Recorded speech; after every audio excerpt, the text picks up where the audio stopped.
Securities offered through Kestra Investment Services, LLC, Kestra IS, member FINRA SIPC. Investment advisory services offered through Kestra Advisory Services, LLC, Kestra AS, an affiliate of Kestra IS. Capital Advisory Group, Inc. is not affiliated with Kestra IS or Kestra AS. Neither Kestra IS nor Kestra AS provide legal or tax advice and are not certified public accounting firms. You work hard for your money. For the next hour, you're going to learn how to keep what's yours. Capital Advisory Group presents Keep What's Yours. Here is Josh Gilbert and Jeff Zufall. Hello and welcome to Keep What's Yours with Jeff Zufall. I'm Josh Gilbert, sitting here with Jeff Zufall, Senior Tax Strategist and Wealth Advisor with Capital Advisory Group. Hello, Jeff. Hey, happy Saturday. You are in the thick of it. We are, yes. Man, what are we, a month out? Yes. Or something? Yeah. We're close. It's really close. It's the stacks are getting bigger and bigger and bigger. And you had mentioned last week that President's Day kind of idea. President's Day is when people start to turn stuff in. Yes. That was no joke. It was no joke. Literally, it was nonstop. People showing up, dropping stuff off. Just a turnstile of people. And I know Heidi Glaus, my cohort in the afternoons during the week, she said she dropped stuff off at your office last week, yeah. And the woman at the desk said, "And how did you hear about us, young lady?" She thought that was pretty funny. It was funny good. comment. It was pretty good. Of course, we heard about Jeff through both our radio show. We mention you in the afternoon. Jennifer and Wendy mentions you throughout the week every day, and here on the weekends, Keep What's Yours, the radio show that talks taxes. And we want to remind people it's not just April 15th, or in this case, this year, April 18th. Yes. Taxes is not just a one-time-a-year thing. Yes. It is a ongoing conversation that you have with both your tax person, in this case, Jeff Zufall. Yes. Your financial planner, in this case, Jeff Zufall. Yes. You're both of them. Yes. Which is handy, and we'll talk about that in just a second. And it's a conversation you have with yourself, your spouse, and your paycheck. Yes. Every time I get paid, we just got paid on Friday, I need to look at that thing and say, am I doing enough? Exactly. Do I have enough to get through the next 2 weeks, save a little bit of money, contribute to my 401k, contribute to my Roth, and if there's anything left over, do I spend it on candy or do I put more in somewhere else? Depends on what kind of candy you're buying.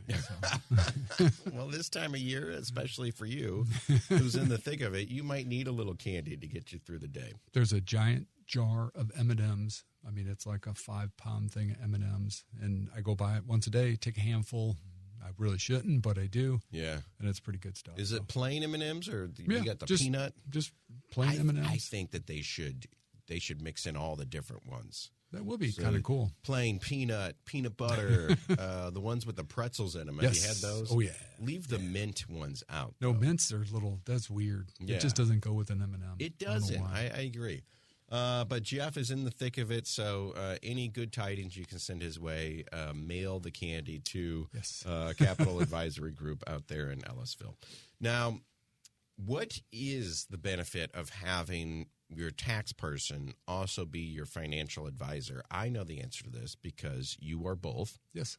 For me, and our conversations that we have once a quarter, we talk taxes and we talk, am I keeping enough? What does my retirement outlook look like? Again, you'd like to joke, I hope you're joking, that I'm not going to be able to retire until I'm 70. Sort of. But every time we have a conversation, you have all of that encompassed in your head. Yes. Not only are we talking taxes, but you can talk to me about taxes through the lens of, Josh, when do you realistically want to retire? So exactly, you give me the spiel. Why is it important to have your tax guy also be your financial planner? So most, and no offense to any of the reps out there, they're very knowledgeable. They know what they're doing. The problem is when it gets to the tax angle, they can talk generics, but they can't say, hey, this is exactly what it's going to cost you.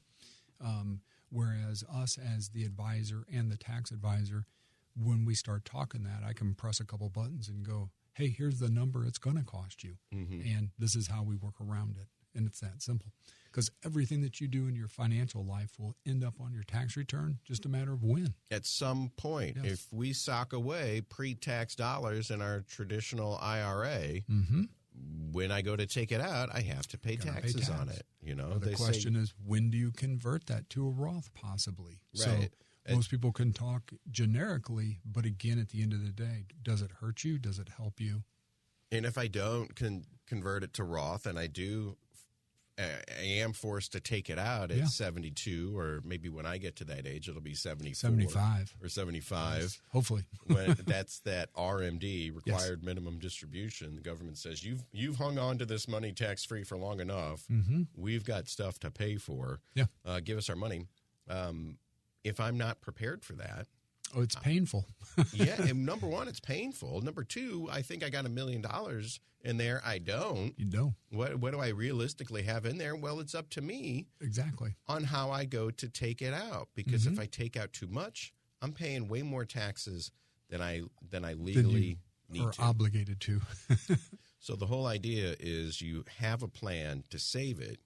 You need to have a plan for the distribution part. Exactly. That's the second half of it. So accumulation is the first part. That's basically packing the money away, trying to get, your account balances high enough to where you like what you see.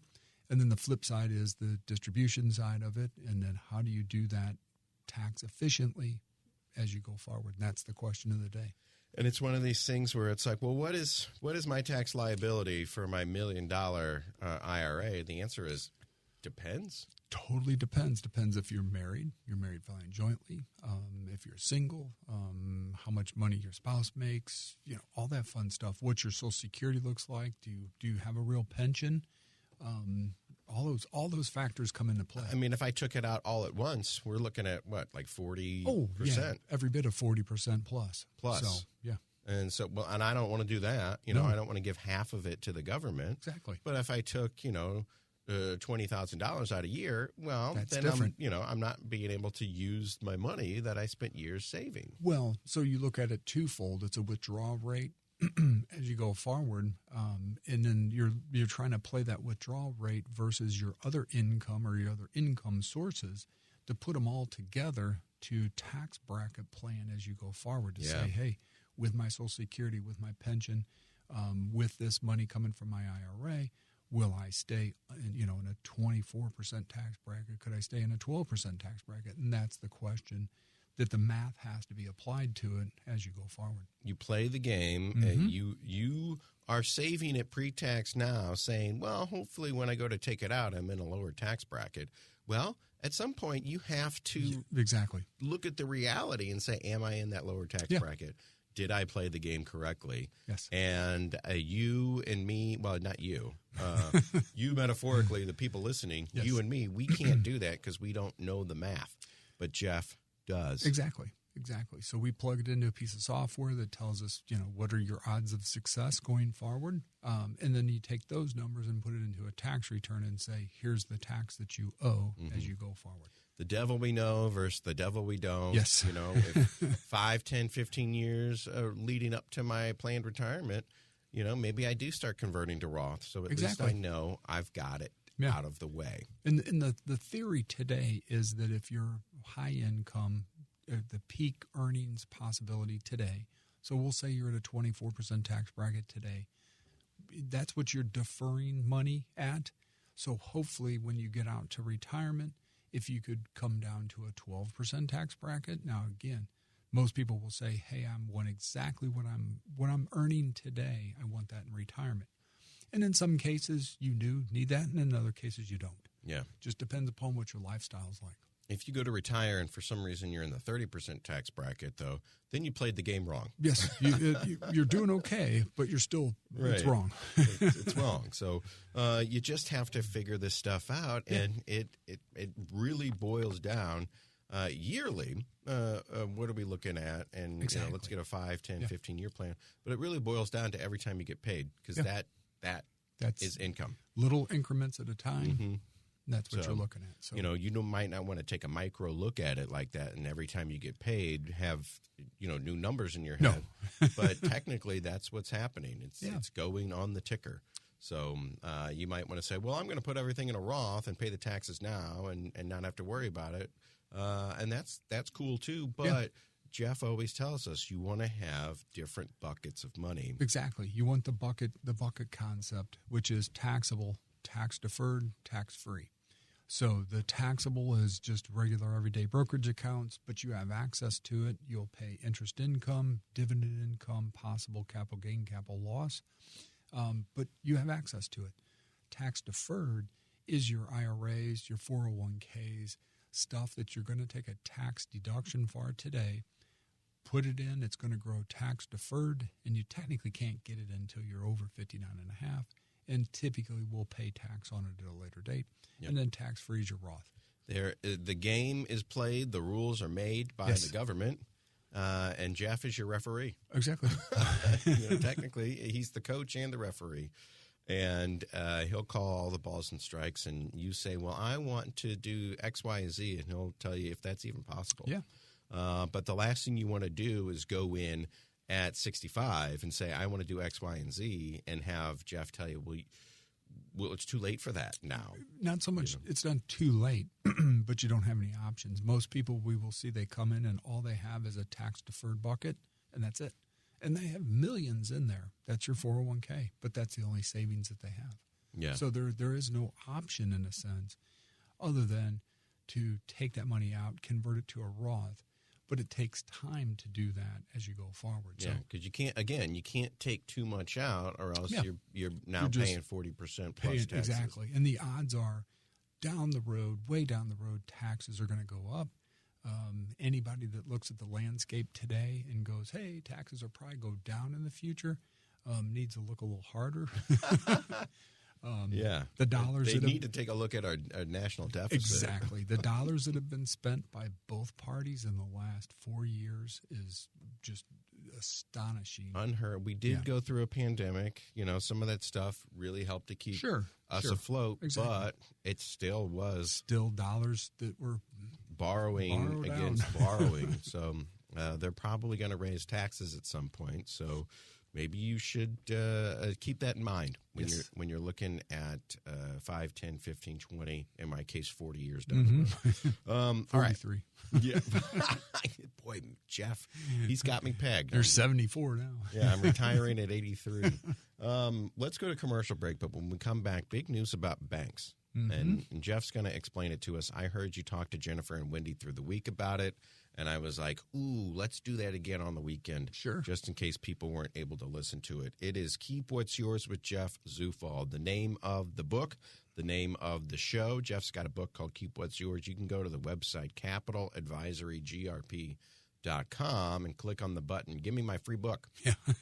There's nothing in life is free except a book from Jeff. That's right. From Jeff Zufall, with the idea that it's little bite-sized information in here. And you say, well, that's good. Or, hey, page 53, that doesn't pertain to me. Well, then go on to page 54. Exactly. Some of this stuff pertains to us. Dog-ear the pages, bring Jeff's book into Jeff and say, I want to take advantage of some of these things. Yes. Because there are things out there for us to take advantage. There are things out there that we can even wrap our heads around. I'm wrapping my head around the FSA that you set us up with. Yeah. It's keeping me $1,200 in my pocket that I would have otherwise had to spend on my son's daycare anyway. So money that I had to spend, I get to keep $1,200 of it now, and the federal government's fine with it. I can wrap my head around these concepts, Jeff, little by little, but enacting them in my plan. Exactly. Getting them to come out of my paycheck, getting them to go into the buckets that they need to go. I don't necessarily know how to do all that stuff. So the idea is we tell you that there are things out there. You go and see Jeff, and he gets it going into your financial plan. And then he tells you, looks at your stuff and says, actually, there's, X, Y, and Z more we can be doing as well.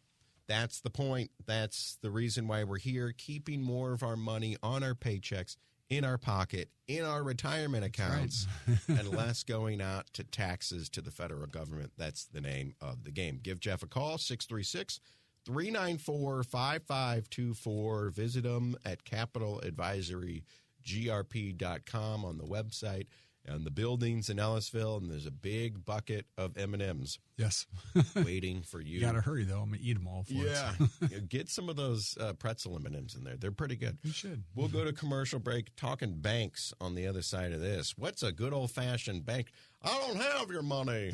It's in Fred's house and Bill's house. You know, how did the savings and loan go belly up on It's a Wonderful Life? How did the Silicon Valley Bank go belly up this past week? We'll talk to Jeff about that. Keep what's yours on the Big 550 KTRS. Keep What's Yours continues with Josh Gilbert and Jeff Zufall.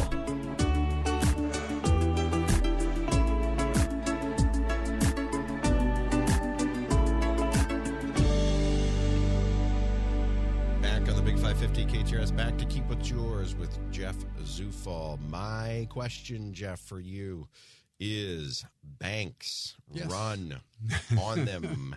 What is going on? Silicon Valley Bank, and then what is it? Signature Bank out of New York. Signature Bank in New York. You know, you said classic. You talked to Jennifer and Wendy during the week. You said a classic run on the bank. It's SVB, which is Silicon Valley Bank, was a classic run on the bank. Now, again, if you back up, the Fed stress tests these banks from every angle. But what they don't really explain is, hey, an old-fashioned run on a bank like in the 20s and 30s can happen at any point in time. So what basically took place was 97% of the deposits at SVB were uninsured deposits. And what that means is they're greater than $250,000. Okay, that's FDIC up to $250,000 for you and me. That's for the common folk. I don't have that in there right now. You're good for $250,000. And FDIC steps in. It's happened many times. 2008, there was a bunch. There's been a random bank here or there that went down, didn't even realize it. Seriously. FDIC would slide in on a Friday night, take them over. Saturday morning, they were a brand new bank. They'd fund it and just business as usual. This SVB was a little different, and the reason being is they catered to the tech sector. High dollar amount. So our buddy, we talk about him all the time, Peter Thiel, who started PayPal. The PayPal guy. He's got a Roth IRA that he figured out how to get $5 billion tax-free. Well, part of his Roth might have been in that bank because he was one of the first ones that was able to reach in, and they say he took something to the tune of $135 million out of that bank and had it wired out. Which, a bank can't really, let's go back for a second and talk about what a bank is. It's not really I bring $10,000 to deposit and it sits there the whole time. Exactly. In the vault. So reserve requirements of the bank could be an issue for debate going forward because they're super low. But to the bank's defense, so you walk into the bank and you put your $10,000 in there on deposit, and you're like, "Ooh, I'm going to get a 0.5%." You're walking out. Somebody else is walking in. They're going to buy a car. They're going to turn around, take my money, $9,500 of that $10,000, and they're going to loan it right back out to that individual. But they're going to pay 6% for this car loan. Mm-hmm. That's how a bank operates. So they do have reserves, and just like Silicon Valley Bank, their reserves were in U.S. Treasury bonds. So here's the backlash, in a sense, and you're going to hear and see for the next weeks. I don't care what side of the aisle you're on, you're going to hear that it's so-and-so's fault and so-and-so, and they're pointing fingers and everybody's talking about it. The issue is this, is a bank with their excess reserves, so that extra cash that they're not going to loan out, they buy U.S. Treasuries with it. The Federal Reserve has been raising interest. We're on, I think, rate hike 8 coming around the corner here in the next couple of days.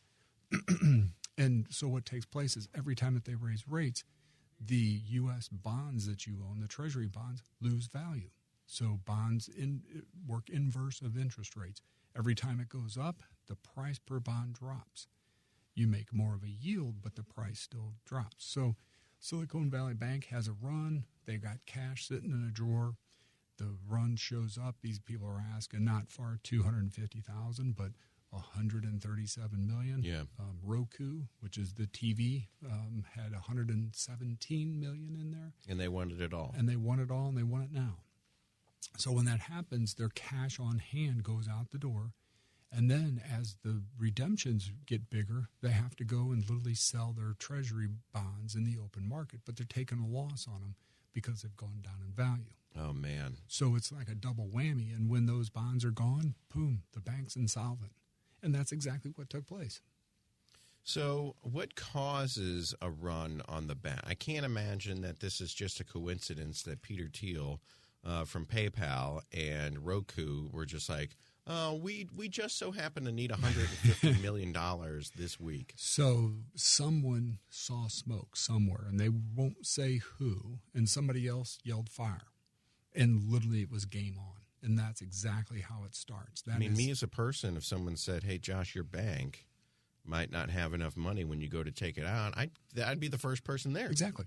So there was a senator, and I wish I would have wrote down his name, but what he actually came out, I don't know what side of the aisle he was on, he came out and said, anybody that says anything about a bank should be banned from social media because that helps push these bank runs. So again, I don't even know if it is true, but you can't yell fire No. in a crowded theater. I think that's illegal. I don't really know if you can get prosecuted for that. But same thing here. Same thing here. But Yes. but then you start running into free speech and all that Yeah, stuff. but again, on last Wednesday, this was a perfectly sound bank. There was nothing wrong with it. Thursday, I think they said it was like $37 million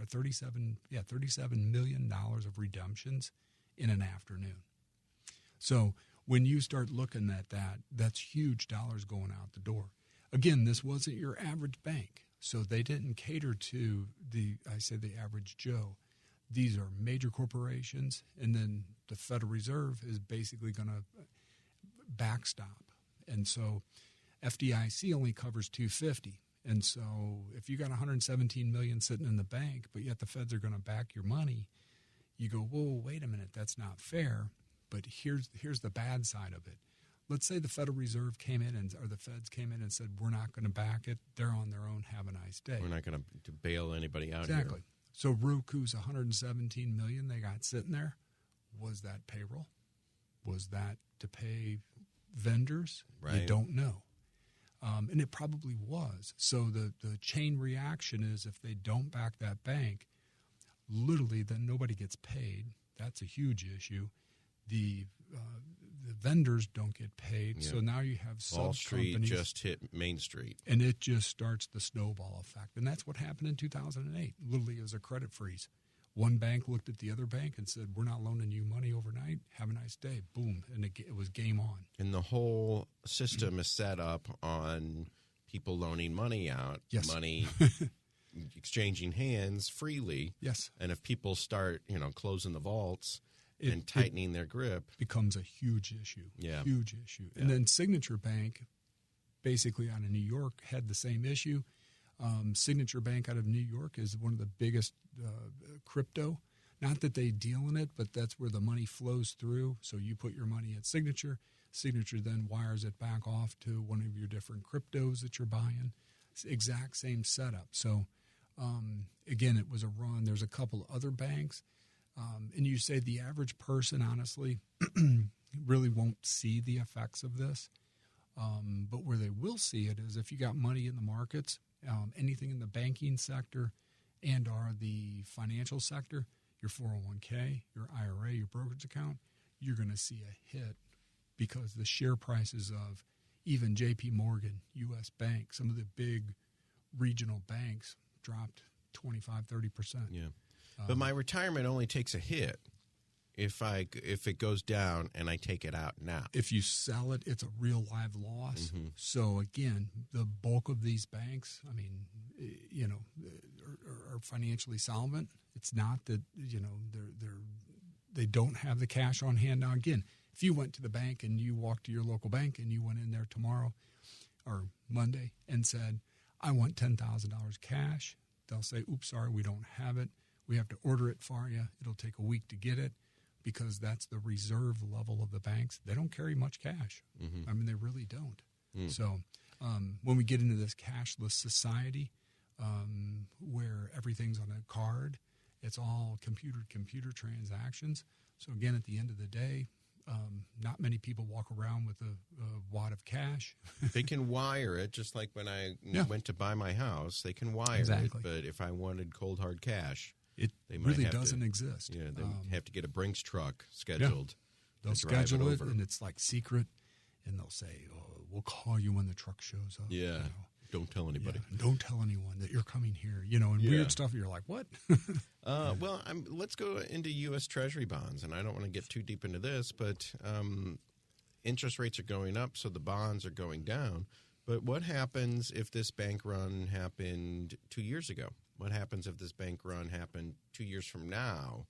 It probably would have been okay 2 years ago because the Fed didn't start raising rates until February of 2022. Yeah. Got to get my years right.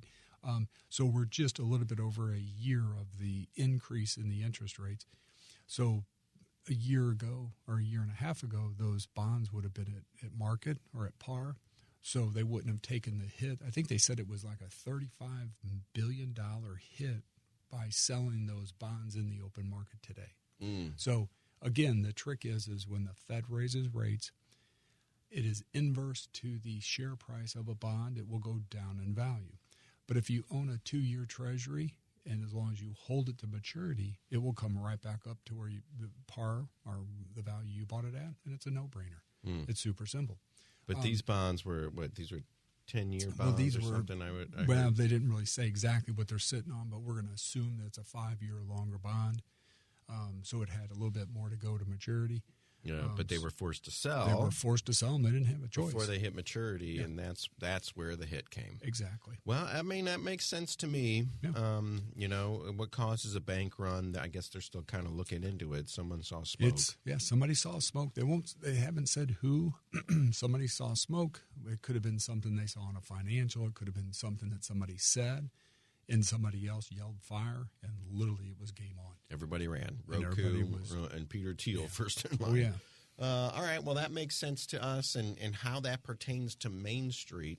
Well, if Roku can't pay payroll, most of the people on their payroll are working stiffs like you and me. Exactly. So that's a huge issue. So it's good that they backstopped it. And again, without getting I don't want to get any politics into it, excuse me, but Biden came out and said no taxpayer dollars will be used in this bailout, which I find that hard to believe. The government doesn't have money that isn't taxpayer backed. Yeah. Well, we're going to go to this fund over here. Well, how'd that fund get paid? Well, taxpayers. So I mean, it's almost like he was kind of blank if he did and blank if he didn't. He had to make sure that they were made whole, whether or not the statement on taxpayer dollar is true or not. I find that hard to believe. But it's good that they did that, because what that did was that will stop any other runs on these future banks. runs. Yes. Yep. All right.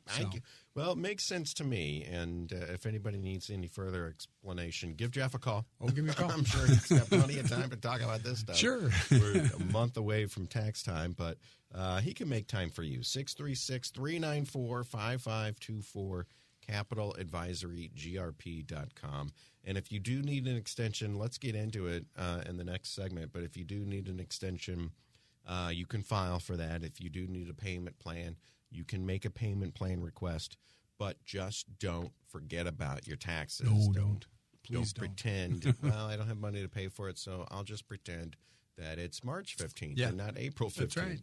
That's right. Ides of March, we already passed that up. You missed your opportunity. Yeah. You still have to pay your taxes, whether or not you can afford them or not. You have to give them something. Yes. Or you have to set up a payment plan. So if you need help with your taxes, whether it's just getting them paid or finding out if we can do some sort of extension, Jeff is your guy. 636-394-5524, Capital Advisory Group. And while he's looking at your taxes, he can also look at your finances and your 1-year, 2-year, 5, 10, 15-year plan and say, we could save you. I like to say keep you. Yeah. We can keep you more money. Is that proper grammar? Yeah, keepings. We can keep you more money in your pocket just by doing some things that the federal government has written into the tax code. It's just we don't know it's there because Number one, I don't speak taxes. It's all Greek to me. And number two, I don't do math very well either. So, well, that's a big chunk of it. Math and reading taxes, that's normally what is basically at stake here. And since I don't do either one of them, I'll just let Jeff take care of it. 636-394-5524. I'm coming to see you on Wednesday night. That's right. So be ready. Have the We're M&Ms ready. Yes. filled. We'll go to commercial break, come back, talk taxes. It's tax season, so what do we need to know? There's a kiddie tax out there, how to audit-proof your charitable contributions, funding a 529. All of this stuff is there for you. We'll talk about it in the next segment. Keep What's Yours with Jeff Zufall on the Big 550 KTRS. Keep What's Yours continues with Josh Gilbert and Jeff Zufall.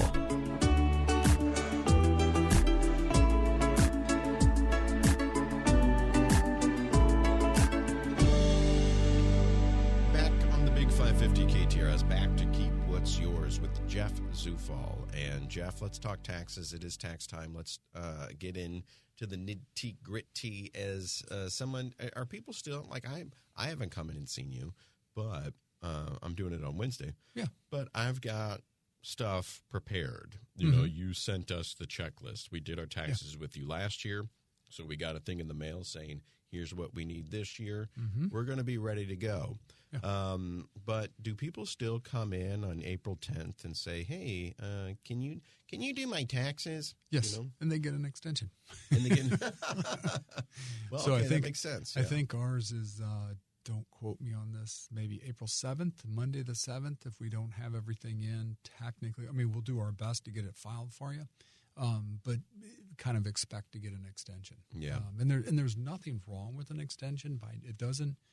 People are like, oh, my gosh, I don't want an extension. It raises a flag to the IRS. No, it does not. The only thing that you have to worry about is if you owe taxes or owed taxes in the past, you need to make a payment to go along with that extension payment.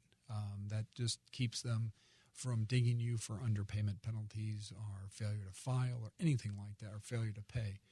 So again, because if you don't file, they ding you. Yes. There's a fee there. If you don't pay, they ding you as you well. there too. And if you're not filing, you're probably not paying. Yes. So now you've been dinged twice. Yes. So and on top, those two, interest on what you owe. Interest, right. And so the interest rate is not cheap anymore. Again, we were kind of guilty of in the past. You said, the interest rate's only like 2%. Yeah, I'll pay it. Time value of money, what could you do with that money while you're, waiting to the exact last day to pay the tax? Today, you can't do that. Interest rate, I think, is 4.8 or 5% a quarter. It's a huge number now. So, wasn't the interest rate at some point? I said this to Heidi last week.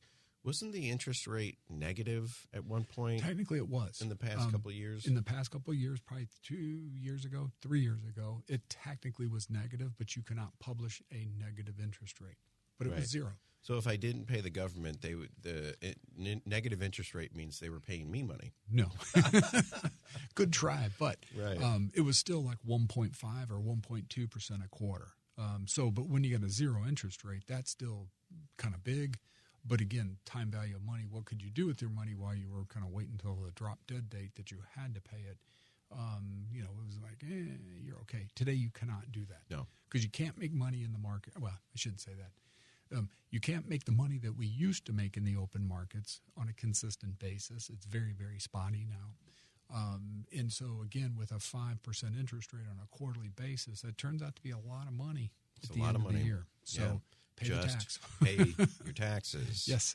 Don't bury your head in the sand because you're going to get dinged with multiple fees, and then you're going to be charged interest. Yes. So if you can't pay your taxes now, or you think you can't pay them now, well, after all the fees and interest, you definitely aren't going to be paying. Exactly. So, So if you can't, so again, that extension, you could file an extension at any point in time. We typically don't do that until that last week of tax season to see, maybe we're still waiting for data. Maybe we can't find the data. We have to ask for, new forms to be issued. You file an extension. If you get a refund, it's not a big deal. Don't worry about it.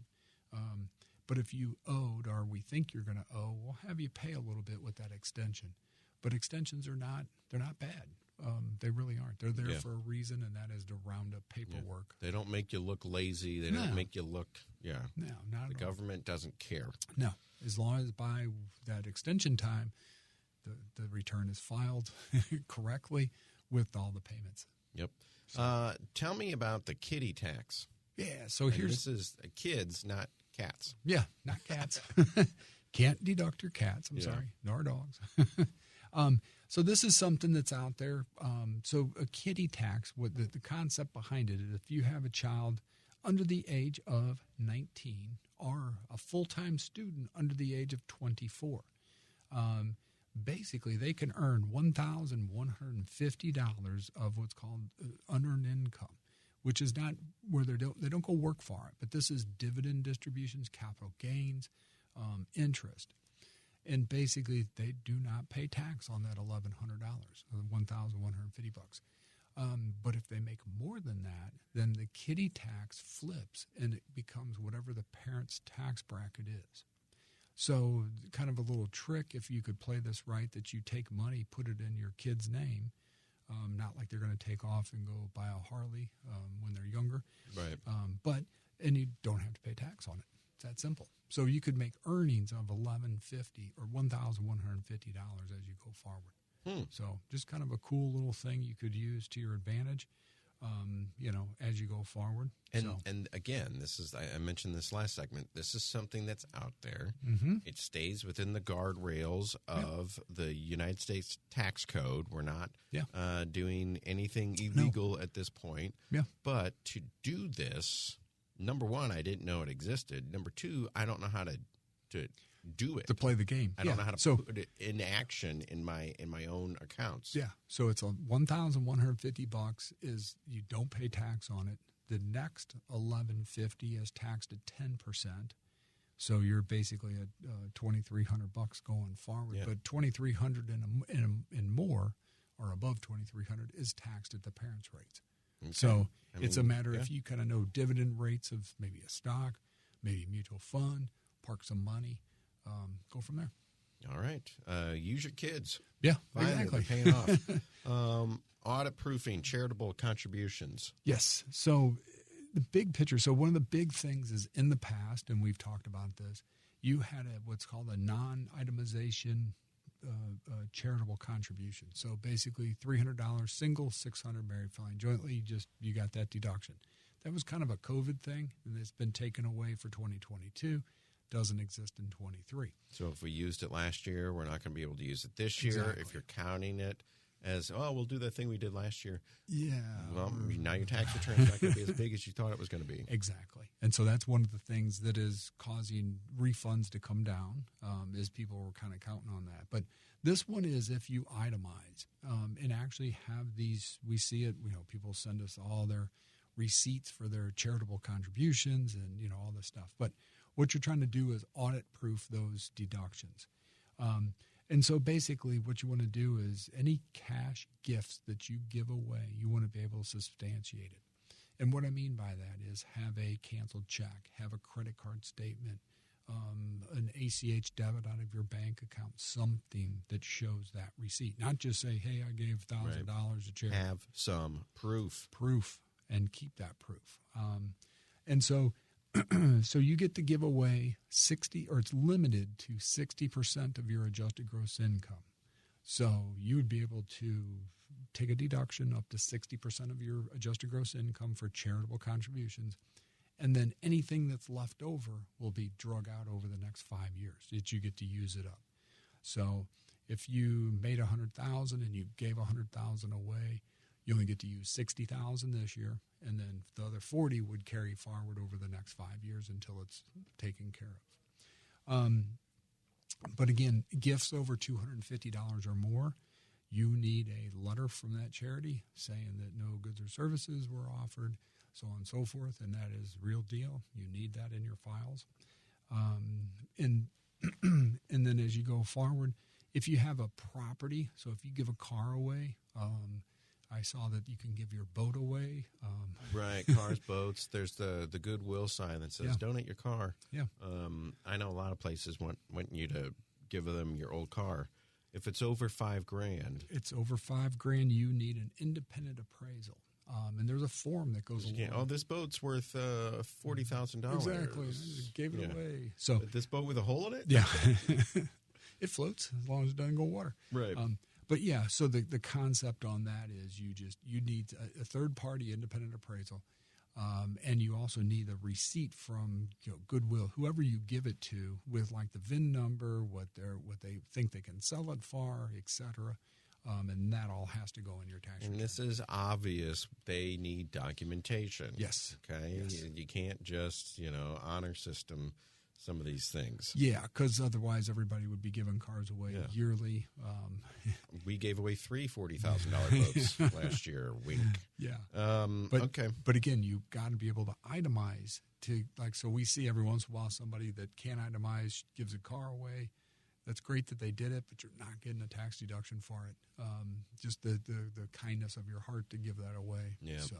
And we talked itemizing last week. It's tough.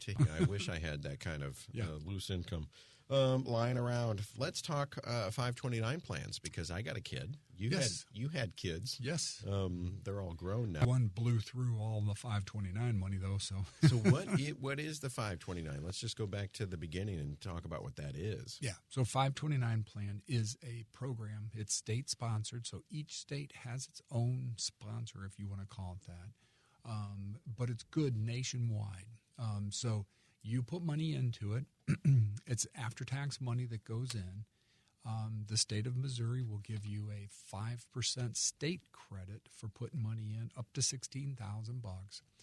But the money grows tax deferred, and as long as it is used for, I say, higher education, or one of the accessories that come along with it, room and board, so on and so forth, it's a tax-free withdrawal at a later date. So a lot of people in the past were afraid of overfunding their 529s. You put money away. Your kid goes to a 4-year university. Can you use it at community college? Yes. Can you use it at trade school? Yeah, trade schools count. Community college counts. Used to say that it had to be as long as it was an accredited school. So as long as they had accreditation, they were good. Yeah. Today it can be used. It could be used in, like, I've seen for like the carpenters. I think they have like a program, like an apprentice program. Yeah. Sometimes it's paid for by the employer. Sometimes it's paid out of pocket by the individual. It could be used for that. So we'll just say you put away $50,000 for your kids' continuing education. They get a scholarship. Yeah. They get a full ride. Yeah. They go to the military, and then when they get out, they go to college for free. Yeah. Under the GI Bill. That $50,000, maybe they only use $20,000 of it. Yeah. And it's like, well, now I got $30,000 in this thing that, because my kid was smart or my kid served the country, now it's stuck in there. You're penalized in a sense to get it, because you will pay tax on it plus a 10% penalty to get it out. So people are like, I don't want to overfund it. Well, with the Secure 2.0 Act that they passed, I guess, December, January, can't remember. There have been so many bills passed. Sure. The Secure Act says, hey, there's one requirement. Requirement is as long as you've had the 529 for 15 years, what takes place is up to the age or the contribution amount to a Roth IRA. So let's say you got to be over 50. Under 50, you get to put $6,000 a year away. Over 50, you get $7,000 into a Roth. Okay, so let's say that you got $20,000, this excess 529 sitting there. You go, man, what are we going to do? All the kids are gone, done.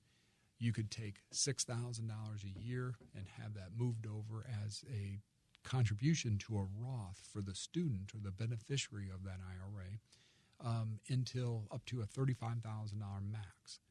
When you hit that threshold, change beneficiaries. You can change it to yourself, your spouse, other kids, and do the exact same thing. And that way you don't have to pay any tax and our penalties on the 529 withdrawals that weren't used for college or accredited schools. Yeah. So that's a great idea. Yeah. It's neat like, little feature. Yeah. Why are you penalizing people for trying to save for their kids' futures? Yeah. At this point, the kid got a scholarship or the kid served their country. So being able to convert that to a Roth in their name is a great idea. Hey, you did a great job and got your college paid for. Here's all that money. Now it's in a retirement fund for you. Yeah, you can only do it to for $35,000 max, lifetime max, and/or it's 6 or 7, depending upon the age of the beneficiary. But if you got multiple kids, you could spread it out. All 3 kids. The only trick or caveat to this is the 529 plan has to be 15. It had to be open, not contributions, just open for 15 years. Well, Jeff, I better open it. Yes. Tomorrow. When I come in on Wednesday, we'll open one. You could open it. I think there's one for my youngest daughter. It might have $100 in it that's been out there for 100 years. It seems like, but it's been around more than 15 years. So, well, that's good. And then if you wanted to contribute to a 529. So most people, when they start a 529, it's like, hey, I need to put $300 a month away. Or we do this game. We go, what's your alma mater? Is it Mizzou? Is it Truman? Wherever. And then we say, hey, based upon the age of your child, this is what it's going to cost you to go to school there, or them to go to school there. And we have a software program that can project that. And then we set up the deposits to try to match that over time. $225 per paycheck. It's a lot. Yeah. I mean, it's a whole bunch. But the concept behind that is you could do a one-time deposit to a 529. A lot of people don't realize this. So it's your annual gift amount, which you could give away $17,000 per person per year, no questions asked. You never have to do a gift tax return, but it's $17,000. So you could do 5 times that $17,000 in a one shot, or $85,000 today, one lump sum, and basically fund that 529 and go forward from there. Now, the state of Missouri will give you a 5% deduction on the first $16,000 only. That's it. So this is if you ever run into an inheritance, a windfall down the road, and you go, ooh, we got to pay for school. We got a bunch of money. Anyway. What can we do with it? Now Let's dump it in a 529. Dump it in and use it for college. Well, we didn't save for college, so thank God Grandma died. Exactly. Now we've got money. Now you got the cash. And we can dump it in there for that. And that's what Grandma would have wanted anyway. Exactly. All right, so these things are out there, and we're going to wrap up the show here, but I just have to remind everybody, I say it all the time, there are things that exist for you to take advantage of. The only problem is, Jeff, I don't read the tax code. I don't know how to read the tax code. It's not yes. It's not like a summer beach read. It's very dry. It's very dry, and most of the pages, if not 97% of them, have nothing to do with me. So even the 3% of the tax code that pertains to me, it's a tough read. Yes. Jeff, on the other hand, loves this stuff. Yes. He reads it all the time. He eats and breathes it, and right now he swims in it. Yes, unfortunately. Because tax time is upon us.